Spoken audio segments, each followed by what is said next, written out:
semuanya, kembali lagi bersama dengan saya Desi Aprianti. Pada kesempatan kali ini saya akan menjelaskan tentang asuhan keperawatan pada pasien dengan HHS. Nah, apa itu HHS? Yaitu HS itu status hiperglikemik hipersomolar atau bisa disebut dengan HHS. Nah, di mana HS ini merupakan suatu kondisi terjadinya koma pada hiperglikemik non ketosis hipersomolar atau bisa disebut dengan HONK.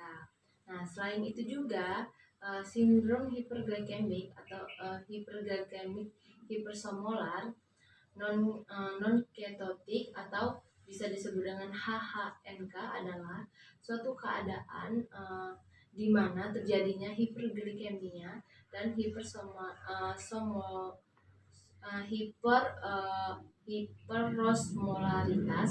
Nah, maka hal ini dapat terjadi dengan adanya perubahan pada sensorium atau perubahan kesadaran. Lalu, biasanya pada pasien yang sering menderita sakit HS ini biasanya pada pasien lansia yang obesitas.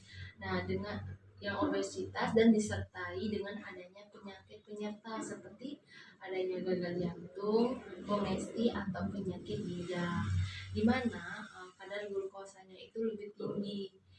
Nah, dan lebih tinggi, lalu ada dengan adanya dehidrasi berat, maka pasien lansia inilah yang lebih rentan terkena komplikasi diabetes ini.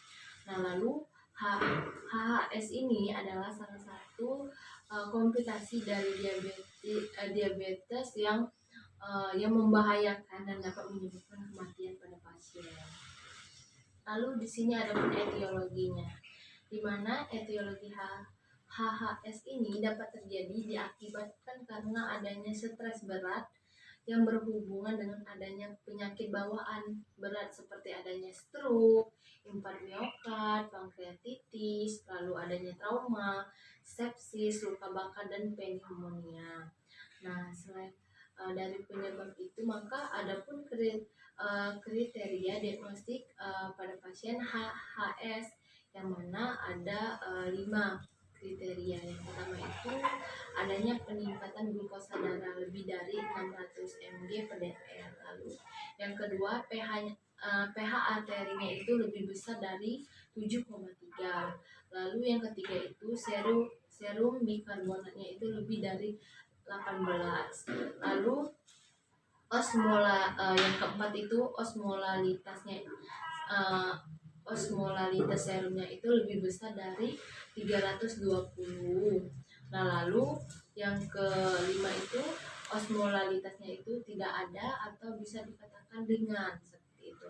Lalu adapun tanda dan gejala yang timbul pada pasien HHS, yang mana yang pertama itu adanya hiperglikemia yang lebih dari 600 mg per dl, lalu adanya poliuria atau bisa disebut dengan terjadinya peningkatan keluaran urin, lalu adanya polidipsia atau peningkatan rasa haus pada pasien.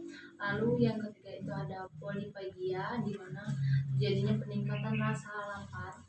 Jadi pasien itu merasa lapar terus, lalu terjadinya penurunan berat badan. Lalu ada juga dehidrasi yang berlebihan, di mana karena dehidrasi yang berlebihan ini membuat glukosa itu kering, kulit kering, lalu turbo kulitnya juga semakin memburuk. Lalu adanya konfusi, delirium, letargi, hingga terjadinya koma pada pasien. Lalu ada juga perubahan visual, hipotensi, dan takikardi, lalu kulitnya terasa hangat dan kering, selaput lendir kering, lalu bola mata pasien itu cekung, sakit perut, dan ada juga tanda neurologis itu seperti adanya perubahan sensori, kejang, dan hemiparesis. Nah, lalu maka setelah kita menemukan gejala, setelah kita sudah melakukan kajian, maka kita bisa menegakkan diagnosis kepada pasien HHS ini. Diagnosis keperawatannya itu yang pertama adanya penurunan curah jantung berhubungan dengan uh, perubahan perlut laju. Yang kedua itu adanya hipovolemia yang berhubungan dengan kehilangan cairan yang berlebihan, lalu adanya kecemasan berhubungan dengan integritas biologis, psikologis dan sosial, lalu adanya defisit pengetahuan. Mungkin itu saja yang dapat saya sampaikan tentang asuhan keperawatan pada pasien dengan HHS. Saya ucapkan terima kasih.